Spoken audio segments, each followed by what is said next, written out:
সোজা কেমন করে হয় না? আমাদের লেজগুলো হলো ডিস্টার্ব।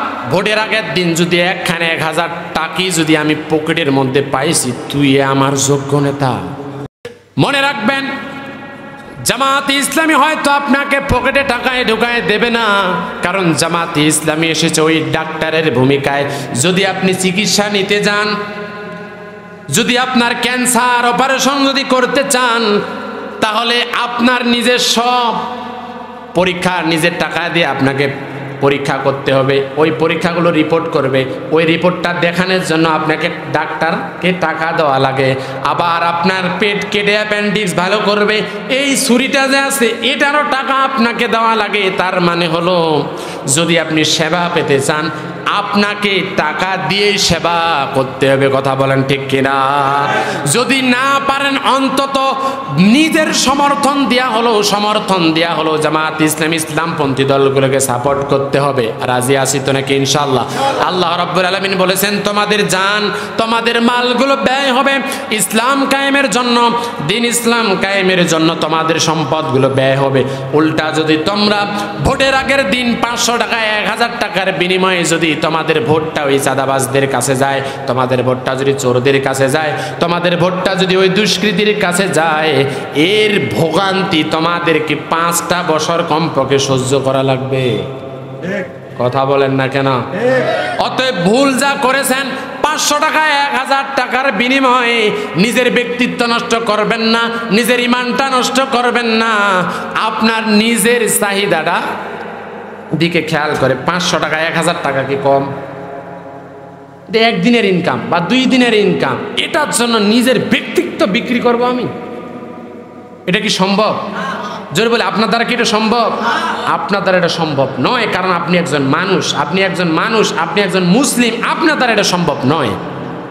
অতএব আমরা অন্তত এই বিষয়টা খেয়াল রাখবো, নিজেরা কখনো টাকার বিনিময়ে ভোট বিক্রি করব? জোরে বলেন, কি করবেন? করবেন না। প্রাণপ্রিয় ভাইয়েরা, ইসলামী আইন যদি কায়েম হয়ে যায়, কোরআন সুন্নাহ যদি কায়েম হয়ে যায়, ইসলামী দলগুলো যদি ক্ষমতায় চলে আসে এই দেশের মধ্যে, তাহলে এই দেশের মানুষেরা সবচেয়ে বেশি নিরাপদে থাকবে। দ্রব্যমূল্যের দামের জন্য আর রাস্তার মধ্যে আন্দোলন করা লাগবে না, বিদ্যুৎ বিলের জন্য আর আন্দোলন করা লাগবে না, কারেন্ট খালি যায় আর আসে এর জন্য আর আন্দোলন করা লাগবে না। কারণ হলো, এই বিদ্যুতের বিল আপনারা ঠিকই পরিশোধ করেছেন, কিন্তু ওই বিদ্যুৎ যারা ওই মূল জায়গায় ছিল, ওরা মারে খাইছে বিদ্যুতের বিল পরিশোধ না করার কারণে, শুধু লোডশেডিং হয়। কথা বলেন ঠিক কিনা?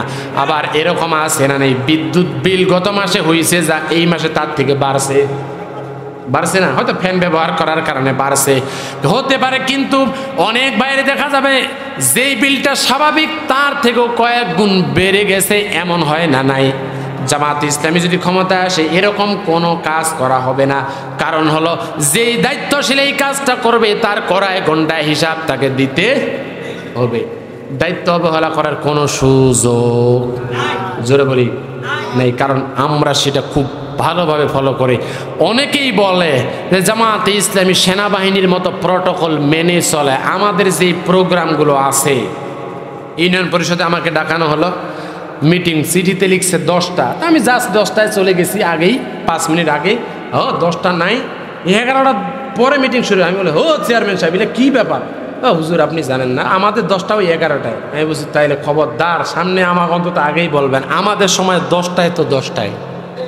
কথা বলেন ঠিক কিনা? এইটাই থাকবে, এরকম নিয়মানুবর্তিতায় আমাদের থাকতে হবে। প্রাণপ্রিয় ভাইরা, ভোট দেব কাকে? ইসলামপন্থীদের। ভোট দেব কাদের? যারা কোরআনের আইন কায়েম করতে চায়, যারা ইসলামী হুকুমত কায়েম করতে চায়। যদি আপনারা ইসলামী হুকুমত কায়েম করতে না চান, যদি আপনারা আবার মানব রচিত বিধানকে সাপোর্ট করে, সুপারিশ দিয়ে, রায় দিয়ে, ভোট দিয়ে যদি তাদেরকে ক্ষমতায় বসান, তাহলে কি হবে এবার একটু বলবো যদি বলি বলবো, এই কথা বলে শেষ করবো ইনশাআল্লাহ। শোনেন প্রাণপ্রিয় ভাইয়েরা, যদি আপনার সুপারিশে, আপনার রায়ে, আপনার ভোটের মাধ্যমে যদি মানব রচিত বিধানের পক্ষে যদি দেন, আর এদিক যদি আপনি হাজী সাহেব হয়ে যান, 5 ওয়াক্ত নামাজও যদি আপনি পড়েন, আপনি যদি রমজান মাসে রোজাও রাখেন, শুধুমাত্র সিলটা মারছেন জাতীয়তাবাদী, শুধুমাত্র সিলটা মারছেন আপনি হলো ধর্মনিরপেক্ষতায়, সিলটা মারছেন পুঁজিবাজদের পক্ষে, সিলটা শুধু মারছেন আপনি সমাজতন্ত্রের পক্ষে।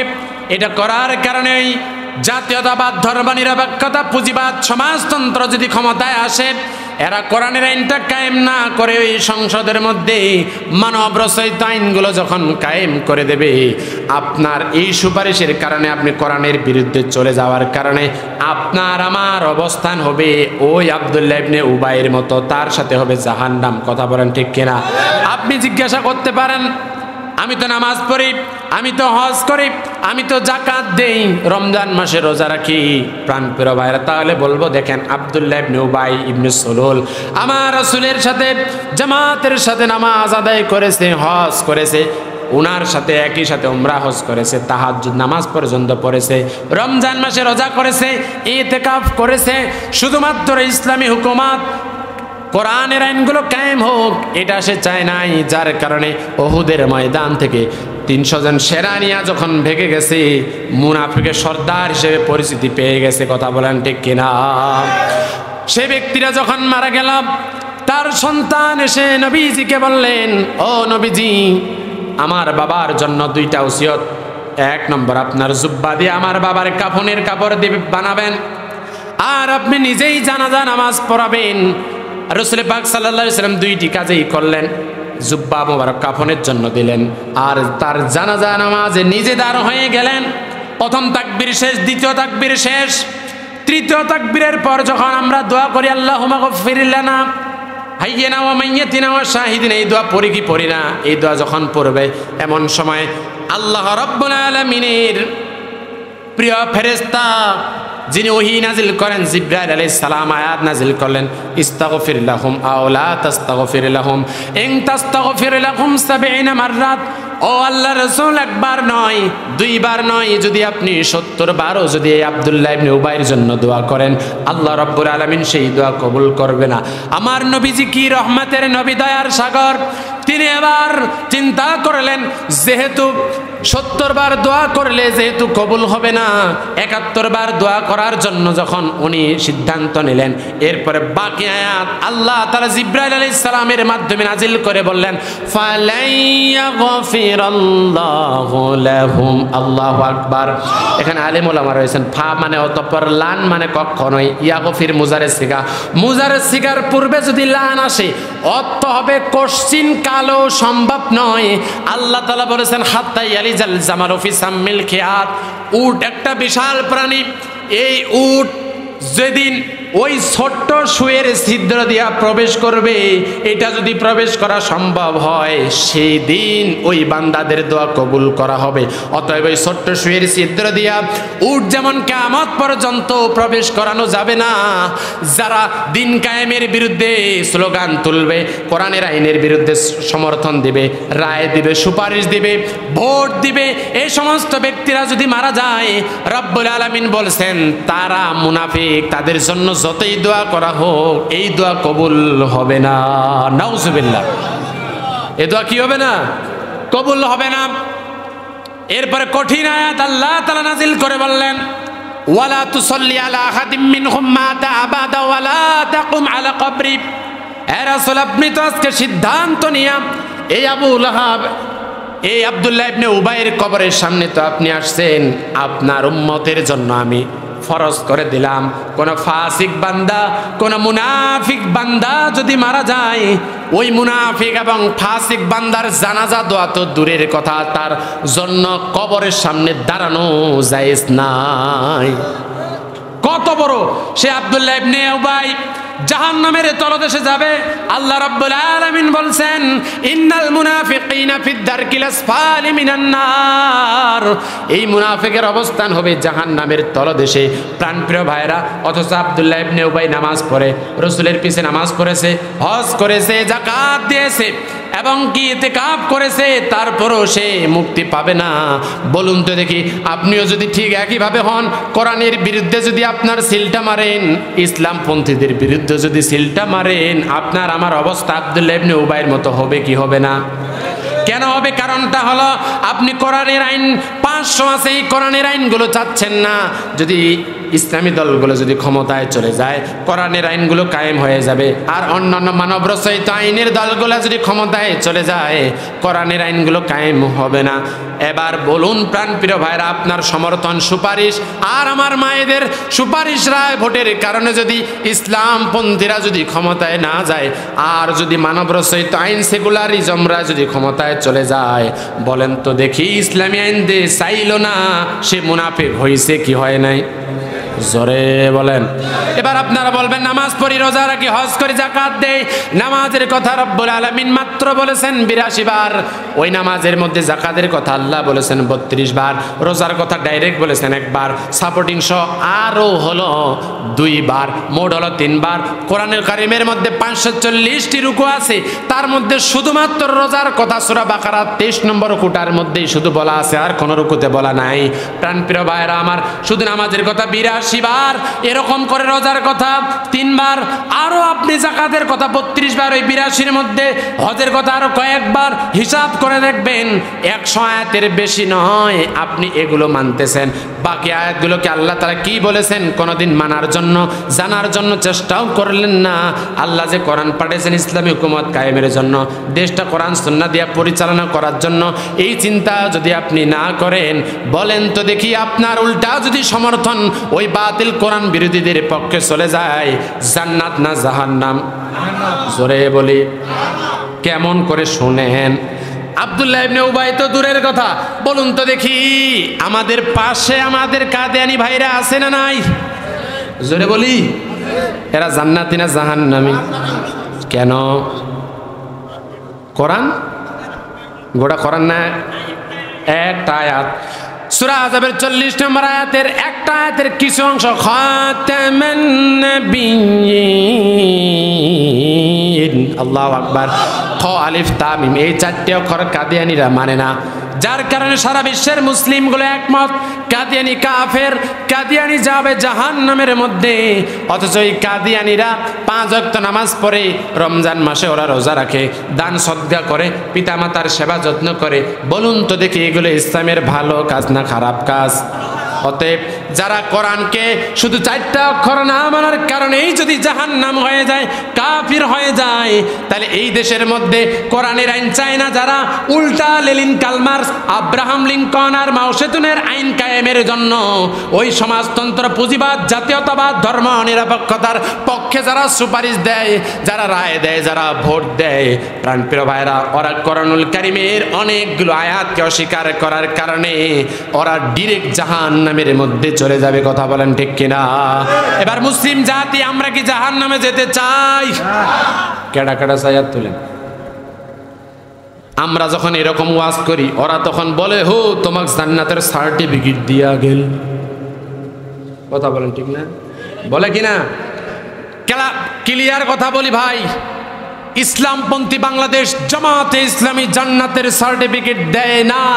জান্নাতি হতে গেলে যে কাজ করা লাগে এইগুলো কর্মী সহযোগীদেরকে করায় নেয়, এবং ওই কর্মী এবং সহযোগীগুলো সেই কাজগুলো করে। কারণ জান্নাতে যদি কেউ যেতে চায়, তাকে নামাজ জামাতের সাথে আদায় করতে হবে, কোরআন অধ্যয়ন করতে হবে, হাদিস অধ্যয়ন করতে হবে, দাওয়াতি কাজ করতে হবে, ইসলামী হুকুমত কায়েম করতে হবে। তো ইসলামী হুকুমত কায়েমের জন্য জামাতে ইসলামের কর্মী সহযোগীগুলো কাজ করে যাচ্ছে। এইগুলো কাজ করলেই তো আল্লাহ তাআলা জান্নাত দেবে, এটা আল্লাহ তাআলা ওয়াদা করেছেন। অন্য দলের ভাইরা হয়তো বলবেন তাহলে আমরা কি নামাজ পড়ি না, আমরা কি রোজা রাখি না, আমরা কি তোমার ওয়াজ মাহফিলের টাকা দিই না, মসজিদত কি দান করি না, আমরা কি তাহলে হজ করি না? আমি বলি ভাই সব কিছুই করছো, কিন্তু কোরআনের আইন যখন সংসদের মধ্যে কায়েম করবে তোমার এমপি গুলো, ওই এমপি গুলো আর কোরআনের আইনটা কায়েম করে নাই। ওরা আব্রাহাম লিঙ্কনের মানব রচিত আইন দিয়া চুরির বিধান দিলে ভরো এটা পাশ করেছে, ধর্ষণের মৃত্যুদণ্ড কায়েম করে নাই। এরকম করে আরো দুর্নীতিবাজ, সাদাবাজদের মানব রচিত বিধানগুলো কায়েম করেছে, যার কারণে কোরআনের বিরুদ্ধে চলে গেছে। আব্দুল্লাহ ইবনে উবাই নামাজ, রোজা, হজ, যাকাত যেমন কাজে আসে নাই, কাদিয়ানীদের যেমন কাজে আসবে না, তোমার দলের কর্মীদের নামাজ, রোজা কোনো কিছুই কাজে আসবে না। কথা বলতে আমি কি বুঝাইতে পারছি আপনাদের? কে কে বুঝেন না হাত তোলেন। কি বুঝছেন? তাহলে যে কাজ করলে জান্নাতি হওয়া যায় আমরা সেটাই করে। জামাতে ইসলামের কর্মীদের কাছে বলেন একটা ব্যক্তিগত রিপোর্ট রাখতে হয়। এইখানে যারা সহযোগী ভাই আছেন হয়তো অনেকে রিপোর্ট রাখেন, ওই ব্যক্তিগত রিপোর্টের মধ্যে দায়িত্বশীলেরা দেখে 5 ওয়াক্ত শুরুতে আছে কোরআন অধ্যয়ন, এরপরে আছে হাদিস অধ্যয়ন, তারপরে আছে ইসলামী সাহিত্য অধ্যয়ন। কোরআন আপনাকে পড়তে হবে মুসলিম হিসাবে, তারপরে হাদিস আপনাকে পড়তে হবে মুসলিম হিসাবে। ইসলামী সাহিত্য না পড়লে ইমান কি জিনিস, সাহাবীদের ইমান কি দীপ্ত ছিল বুঝবেন না। জামাতের সাথে নামাজ আদায় করা শিখায়। বলাইছেন আল্লাহ তাআলা কু আনফুসাকুম ওয়া আহলিকুম নার, তুই জান্নাত যাব তোর পরিবার আহাল সমাজ যাবে না, তা হবে না। এই জন্য তোমাকে দাওয়াতি কাজ করা লাগবে। তারপর তোমাকে মানুষদেরকে আর মান উন্নয়নের জন্য কর্মী টার্গেট নিতে হবে, তারপর আরো বেশি মান উন্নয়নের জন্য রোকন টার্গেট নিতে হবে। সামাজিক কাজ করতে হবে। একজন রুগী তাকে দেখতে যাও, একখানে বাড়ি পুরা গেছে, তাদের পাশে দাঁড়াও, সাহায্য সহযোগিতা করো, সামাজিক কাজ। এরপরে তুমি দিন কায়েমের জন্য বেশি বেশি করে সময় আরো বেশি করে দান করো, নিজে আত্মসমালোচনা করো, হায় রে আমি কি নিজে কোরআন সুন্নাহর পক্ষে আছি কিনা, আমি যে দল সাপোর্ট করি এ আসলে সাদাবাজ কিনা, আমার নেতা কি চুরি করে কি করে না, মিথ্যা মামলা দিয়ে মানুষকে হয়রানি করে টাকা আদায় কি করে না, যদি করে ওই নেতা বাদ, যদি আমার দল চুরি করে ডাকাতি করে নিজেরাই মাইর করে, আরে আর কি নিরাপত্তা দেব, ওই দল বাদ। আত্মসমালোচনা করে ফিরে আসুন, আমরা আত্মসমালোচনা করি। আজকে যে ভালো কাজ করেছি আগামী দিনে আরো ভালো কাজ করতে হবে, যদি পাপ হয়ে থাকে আমরা তওবা করে ফিরে আসি, এই জন্য আত্মসমালোচনা করি। জামাত ইসলামের রিপোর্টে ওইটা লেখা আছে, কর্মীরা রিপোর্ট রাখে, কথা বলেন ঠিক কিনা? ক্লিয়ার কথা। এই কাজগুলো করলেই তো জান্নাতি, কথা বলেন ঠিক না?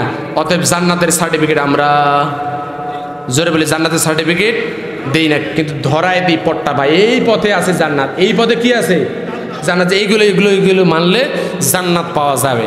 আপনাদের কথা ওরা বহুত কথা বলে, আমরা কি মুসলমান নাহি রে ভাই? ভাই তুমি ঠিকই মুসলিম, তো কাদিয়ানীদের মতো। তুমি ঠিকই মুসলিম আব্দুল্লাহ ইবনে উবাইয়ের মতো। কেমন মুসলিম বুঝবেন?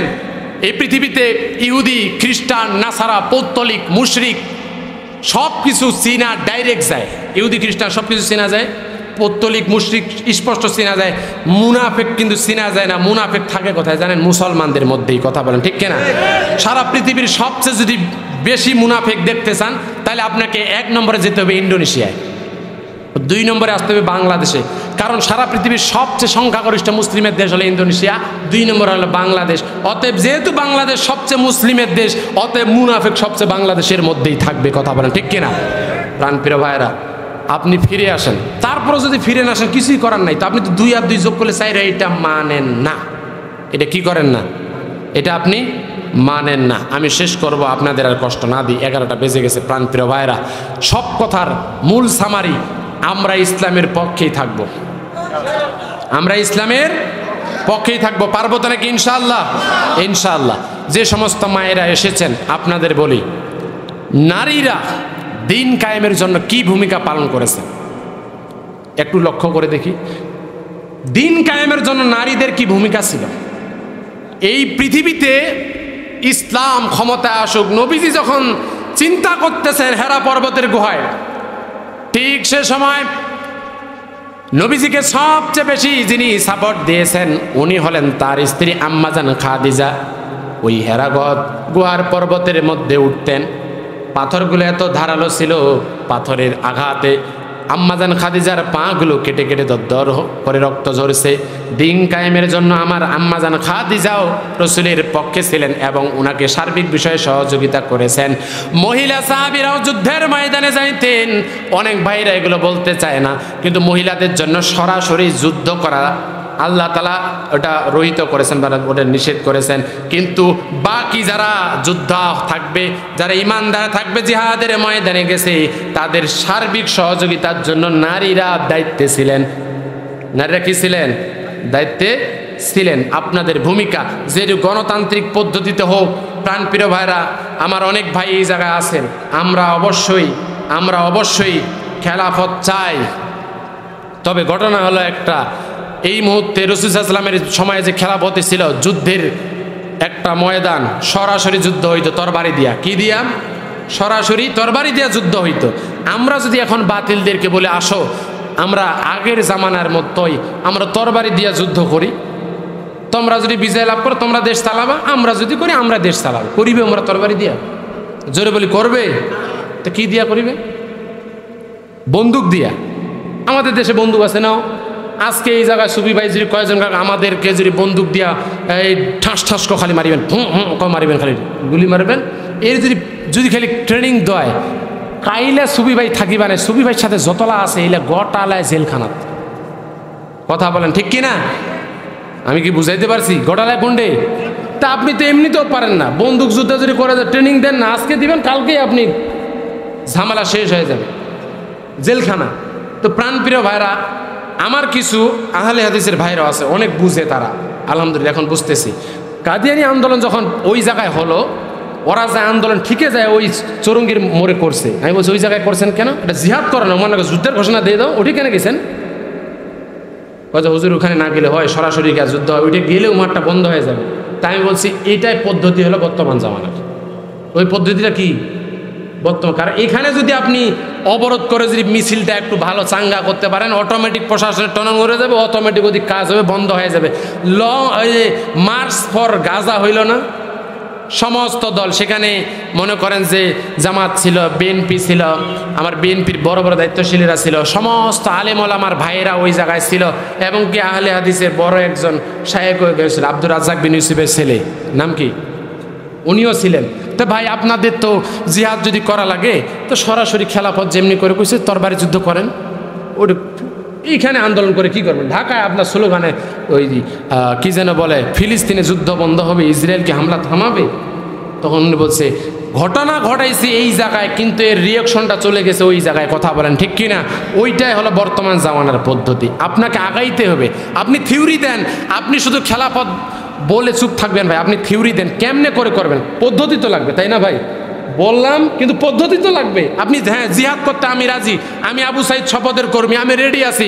আপনি যদি বলেন ভাই, আপনি যদি আমার আমির হন, যেই মুহূর্তে আপনার তরবারি নিয়ে সামনে যেতে হবে, তীর ধনুক নিয়ে আগায় যেতে হবে, আমি আবু সাইদ যাবো, কারণ আমি শপথের কর্মী, জানমাল বিক্রি করছে, আমি আগে থাকবো। তো আমার সামনে যে তরবারিতে যুদ্ধ করবে ওদেরকে ডাকেন না, তো ওদেরকে ডাকবেন, আপনি ফাঁকা মাঠে কার সাথে জিহাদ করবেন? তাহলে আপনার সব কিছু বিষয়ে খেয়াল রাখতে হবে। প্রাণপ্রিয় ভাইরা, আমরা এইদিকে আগাচ্ছি, তবে আমাদের চিন্তা কিন্তু ওইটা আছে ইনশাল্লাহ। প্রাণপ্রিয় ভাইয়ের শেষ কথা বলতেছি, আমরা বহু দলকে ক্ষমতায় দেখেছি, এবার অন্তত জামাতে ইসলামীকে এবং ইসলামী দলগুলোকে দেখতে চাই। পারবো তো নাকি ইনশাল্লাহ? কি পারবো তো নাকি ইনশাল্লাহ? মায়েরা দিন কায়েমের জন্য ভূমিকা রাখছেন। আমার মা, আপনারা সবচেয়ে নরম প্রকৃতির, আপনাদের মন, আপনাদের হার্টগুলো সফট, এবং রাসূল সাল্লাল্লাহু আলাইহি ওয়াসাল্লাম নিজে বলেছেন রেফকুম বিল কাওয়ারির, এদেরকে আস্তে সুস্তে নাড়াচাড়া করবা। এই জন্য আপনারা মন চাইলে আপনাদের বউকে কিন্তু গালি দেওয়া যাবে, মন চাইলে গালি দেন না। একটু যদি দেরি হয় আর ঘরের বারান্দার মধ্যে যদি খুঁটিটা একটু নরম হয়, ময়নার মা কইরে গেলা খুলিন নাই দি দরজা। কথা বলেন ঠিক না? এরকম আছে না নেই? কমল মনে থাকতে হবে, যেহেতু নারীরা কমল মনের। তো সেই নারীদের কাজ হবে, আপনারা মহিলাদের মাধ্যমে দাওয়াতি কাজ করবেন, মহিলাদের মাধ্যমে দাওয়াতি কাজ করে আপনার পাশে যে সমস্ত মহিলারা রয়েছে তাদেরকেও বলবেন, বুগে মেলা দলক তো দেখিছি গে কার্ড নেবার সব টাকা নেছে, এবার অন্তত আমার জামাতি ইসলামক দেখিবা চাই, সুবি ভাই নাকি আমার এমপি প্রার্থী হয়েছে, তো কোনো আল আপনি সুবি ভাইকে দিই অন্তত এইবারে। কথা বলেন ঠিক কিনা? পারবো তো নাকি ইনশাল্লাহ? আমি আবার বলতেছি, এই জায়গায় হয়তো অনেকে বলেন ওয়াজ করতে আসছে, ওই জামাতের সহযোগী, এই জন্য আমাদের জামাতে ইসলামের ওপেন আলোচনা হচ্ছে। কথা বলেন ঠিক কিনা? প্রাণপ্রিয় ভাইরা, আমি আর সময় নিতে না চাই, কোনোদিন যদি মাহফিলের মঞ্চে দেখা হয় ইনশাল্লাহ ওই জায়গার আলোচনার ঢং তাল আলাদা থাকবে। ঠিক আছে তো নাকি? আল্লাহ তাআলা আমাদেরকে কবুল করুন। আমরা যতটুকু আলোচনা শুনেছি আমরা আদায় করে নিজেদের মুসলমানিত্ব যেন রক্ষা করতে পারি, 500 টাকা 100 টাকার ইয়াতে যেন আমরা ভুলে না যাই। আর এটা অন্তত বাদ দেন। শেষ কথা একটা বাড়তেছে বলবো, শেষ কথা হলো এই যে এতদিন তো আমরা দিয়ে আসছি, কি হুজুর বলে না, হ্যাঁ বলে না, যে এতদিন তো আমরা দিয়ে আসছি, দিয়ে আসছি উঠিয়ে দিব। তাহলে এই ভুলটা অন্তত করেন না। ভুলটা যদি করেন তাহলে অবস্থা হবে আবু তালিবের মতো। কার মতো? আবু তালিবকে চিনেন? বিশ্বনবীর চাচা। বিশ্বনবীর কি চাচা? মরণকালে বলতেছে, চাচা আপনি ইসলাম গ্রহণ করেন, শুধু কালিমাটা পড়েন। শুধু কি পড়েন? কালিমা পড়েন। প্রয়োজন আল্লাহ তাআলার কাছে আমি আপনার জন্য সুপারিশ করব। শেষ বয়সে উনি বলতেছে, এই আগে যেটা ছিলাম আমি যদি এখন কালিমা গ্রহণ করি মানুষজন ওইলা কি বলবে, এতদিন মূর্তি পূজা করতো, এতদিন ওই ওই অমুক আবু জেহেলের দলে ছিল, এখন আবার এইদিকে আসছে, মানুষজন কি বলবে। আপনিও যদি বলেন ও এতদিন তো বুড়া আলি দিয়ে আসছি, এলা তো মুরব্বী হয়েছি, কোনো চাম নেই মানে কোনো চান্স নেই চাচা, আপনি যদি এখন বুঝে ফিরে আসেন আপনার এই অতীতের গুণাগুলো আল্লাহ মাফ করে দেবে। সূরা ফুরকানের 70 নম্বর আয়াত। আর এখনও যদি বলেন কোনো কারণে নামাজ রোজা পড়তে পারেন, আলোচনা হয়তো বুঝেছেন, জাহান্নাম কিন্তু আপনার আমার আবু তালিবের মতোই হবে। কথা বলেন ঠিক কিনা? সিদ্ধান্ত নেন ইসলামের পক্ষে। আমরা পরীক্ষিত মাল, আমরা বাতিলের সামনে মাথা। প্রাণ প্রিয় ভাইয়েরা আমার, যেহেতু মা বোনেরা রয়েছেন তাদের জন্য শুধুমাত্র একটা ওয়াজ করে দিয়ে যাই। মা বোনেরা দিন কায়েমের আন্দোলনের পাশাপাশি যদি 4টি কাজ করে তাহলে মা বোনেরা জান্নাতে যেতে পারবে। কয়টি কাজ? 4টি কাজ যদি করে যেতে পারে। বিশ্বনবী সাল্লাল্লাহু আলাইহি ওয়াসাল্লাম বলেন, ইযা সাল্লাতিল মারআতু খামসাহা, ওই 4টি কাজের মধ্যে নারীরা যদি 5 ওয়াক্ত নামাজ যদি নিয়মিত আদায় করতে পারে, আর 2 নম্বর হলো রমজান মাসের ফরজ রোজাগুলো যদি আদায় করতে পারে, 3 নম্বর হলো যদি পর্দা তারা করতে পারে, আর স্বামীর খেদমতটা যদি করতে পারে। দিন কায়েমের আন্দোলনের পাশাপাশি এই 4টি কাজ করা লাগবে। 1 নম্বর 5 ওয়াক্ত নামাজ আদায় করা লাগবে। কিন্তু মা বোনদের একটা জিনিস গাফিলতি দেখা যায়, অনেক মা বোনেরা ঠিকই 5 ওয়াক্ত নামাজ আদায় করে কিন্তু নামাজটা সঠিক সময় আদায় করে না।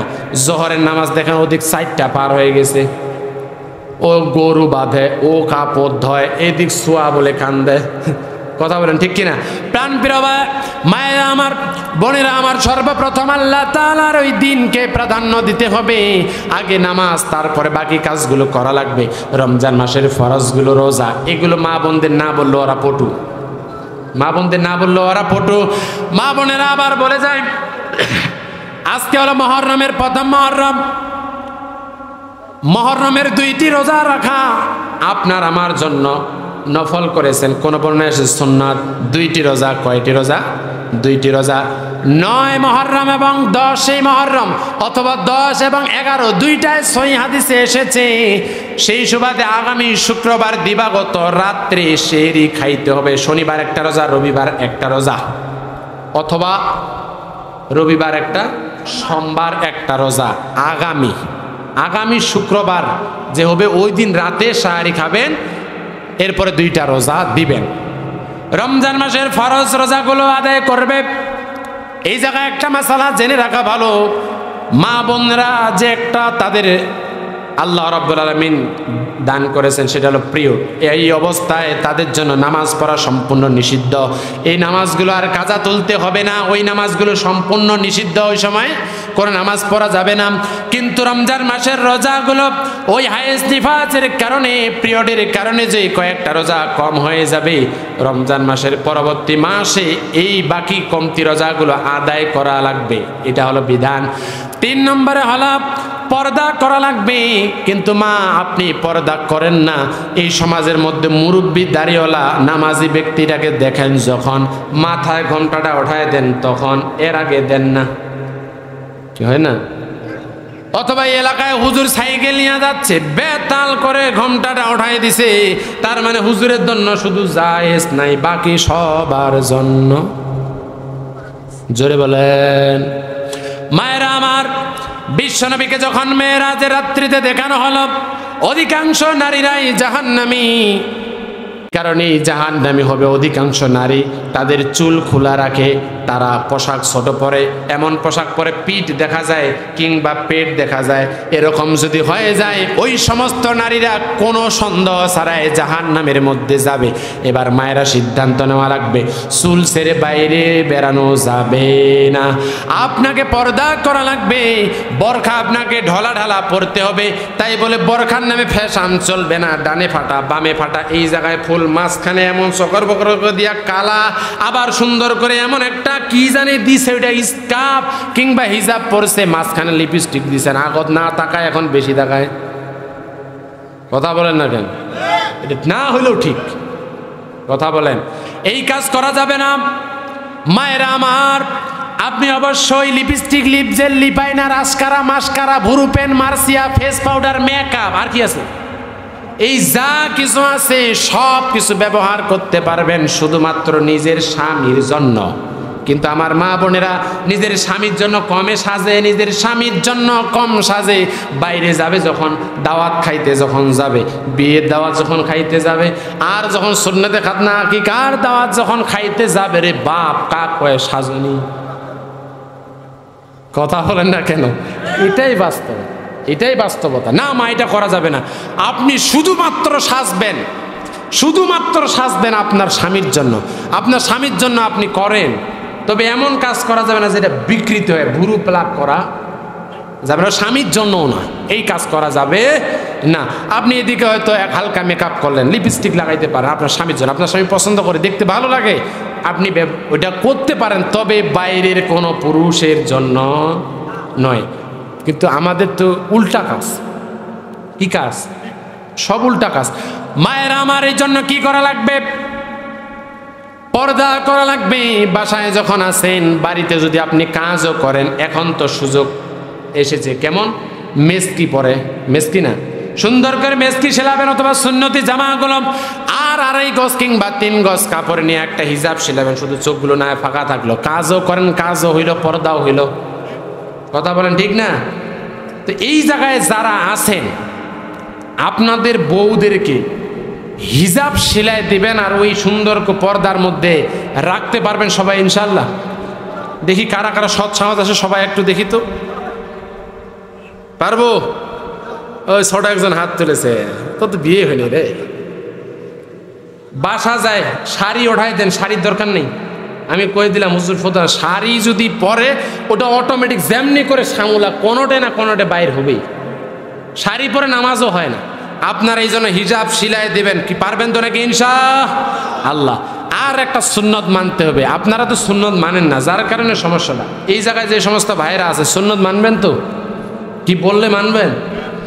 বিশ্বনবী সাল্লাল্লাহু আলাইহি সাল্লাম কথা থেকে যখন বাসা যাইতেন, নারীরা শুধু আপনার মন জগাবে তা নয়, বিশ্বনবী যখন কথা থেকে বাসা যাইতেন, বাসা যাওয়ার সময় সাহাবীরা যা হাদিয়া দিতেন, অনেক সময় হাদিয়া দিতেন খেজুর, দুধ, সারিদ কিংবা রুটি কিংবা গোশত, এগুলো যখন হাদিয়া দিতেন, বিশ্বনবী সাল্লাল্লাহু আলাইহি ওয়াসাল্লাম যে স্ত্রীর সাথে ঘুমানোর কথা, রাত কাটানোর কথা, ওই স্ত্রীদের কাছে উনি ওই হাদিয়া নিয়ে যাইতেন। আপনারা কি নিয়ে যান?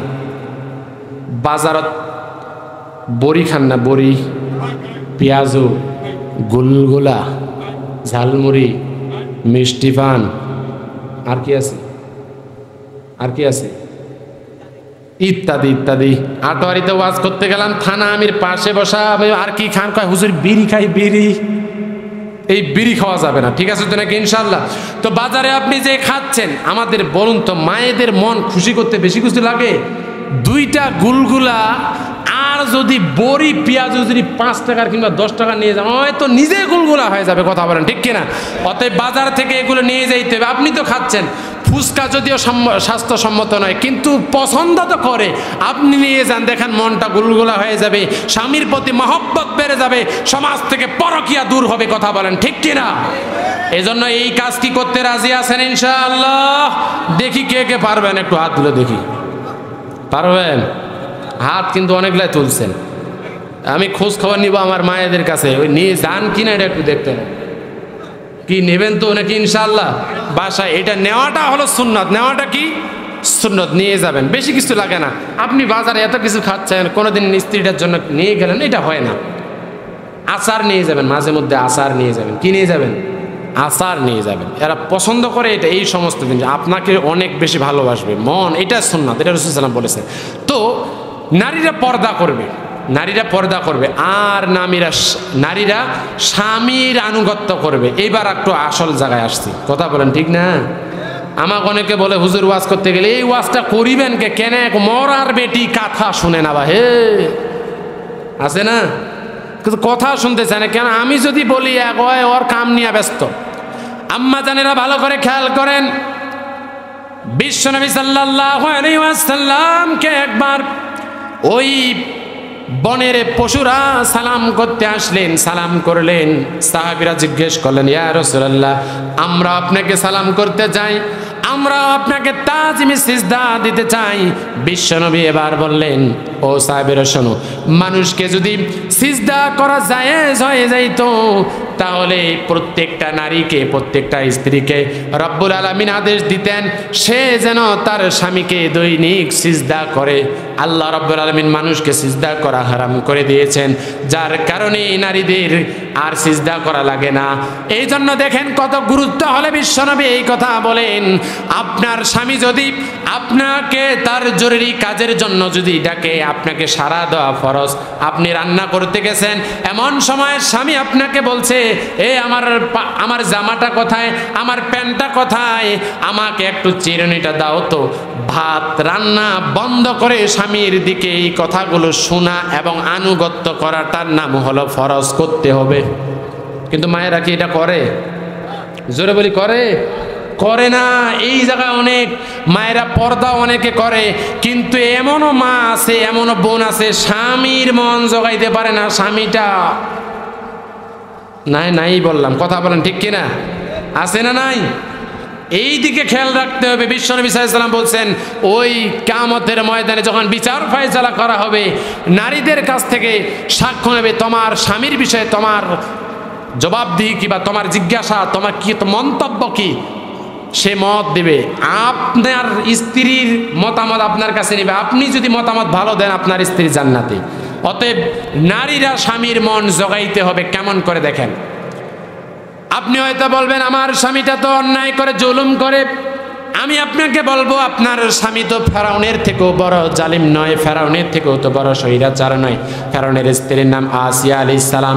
আসিয়া আলাইহিস সালামের স্বামী ফেরাউন এত জালিম ছিল, এত স্বৈরাচার ছিল, এত ফ্যাসিস্ট ছিল, তারপরও তার স্বামীর হক তিনি কোনোদিন নষ্ট করতেন না। স্বামীর হক আদায় করে চলতেন এবং স্বামীর যতগুলো মৌলিক চাহিদা আছে এই চাহিদাগুলো আদায় করতেন। স্বামীর আনুগত্য হক আদায় করে বলবেন, এই দুনিয়ার যে সমস্ত নারীরা এই অজুহাতগুলো পেশ করবে, কিয়ামতের ময়দানে আল্লাহ রাব্বুল আলামিন ওই সময় আসিয়া আলাইহিস সালামকে ডাক দিয়ে বলবে, ও সমাজের নারীরা, দেখো তোমার স্বামী কি ওই আসিয়ার স্বামীর থেকেও বড় জালিম ছিল নাকি? আসিয়ার স্বামী ছিল ফেরাউন, সে জীবন্ত মানুষগুলোকে হত্যা করেছে, 40,000 শিশুকে হত্যা করে ফেলেছে। তোমার স্বামীও কি তোমার প্রতি জুলুম করেছে নাকি? এমন দেশের মানুষের সাথে জুলুম করেছে নাকি? সেদিন নারীরা কিছুই বলতে পারবে না।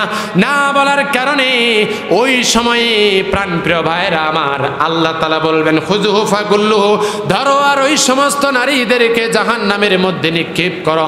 এজন্য মায়েরা আমার, স্বামী যদি খারাপ হয় তারপর স্বামীর আনুগত্য করতে হবে। আপনার দিক থেকে আপনি অটল থাকেন, হিসাব দেওয়ার জন্য আপনাকে প্রস্তুত থাকা লাগবে। কথা বলেন ঠিক কিনা? তাহলে মায়েরা আমার, পর্দা করতেই হবে। হিজাব যদি সিলায় না দেয় স্বামী, আজকে এটি ম্যাক্সিমাম সবাই হাত তুলেছে, এবং যারা ছোট ওরা যখন বিয়ে করবে ওরাও হাত তুলেছে, ওরাও দিবে। অতএব যাদের হিজাব নাই, কালকে অন্তত একটু সহনশীলতার সাথে বলবেন, স্বামী গো বাদামলা তো উঠে গেছে, বাদামলা তো নেগাছেন, একটু যেন ব্যবস্থা করেন। খালি তো হুজুরের উঠে ওয়াদা করছেন। কথা বলেন ঠিক আছে তো নাকি? ইনশাআল্লাহ। আর যদি না হয় তাহলে আমার নম্বর সংগ্রহ করে বলবেন, আমি না হয় আসে একটু ব্যবস্থা করে দেবো, আপনার স্বামী বুঝায় টুজায়। এই কাজটা যেন আমাদের করতে না হয়, কারণ কত লাভ বুঝাবেন আর। কথা বলেন ঠিক কিনা? পাবলিকলি বলে গেলাম। আল্লাহ তাআলা আমাদের সবাইকে কবুল করুন। সর্বশেষ সিদ্ধান্ত আজকে আমরা নিতে চাই, জামায়াতে ইসলামীর সহযোগী সম্মেলন থেকে আমরা অনেক কিছু দেখেছি। বাবার শাসন দেখেছি, স্বামীর শাসন দেখেছি, ভাইয়ের শাসন দেখেছি। আমরা এবার কোরআনের শাসন দেখতে চাই, সেটা জামায়াতে ইসলামী এবং ইসলামী দলগুলোর মাধ্যমেই দেখতে চাই। কথা বলেন ঠিক কিনা? অতএব এই আওয়াজ সর্বমহলে তুলে ধরতে হবে। অনেক দলকে দেখেছি, সব দল দেখা শেষ। বাংলাদেশ জামায়াতে ইসলামীর আগামীর দেশ, আলেম ওলামারা চালালে দেশটা থাকবে বেশ। সব কিছু দেখা শেষ, আল কোরআনের বাংলাদেশ। কথা বলেন ঠিক কিনা? আমরা পারবো ইনশাআল্লাহ। আল্লাহ তাআলা আমাদেরকে কবুল করুন।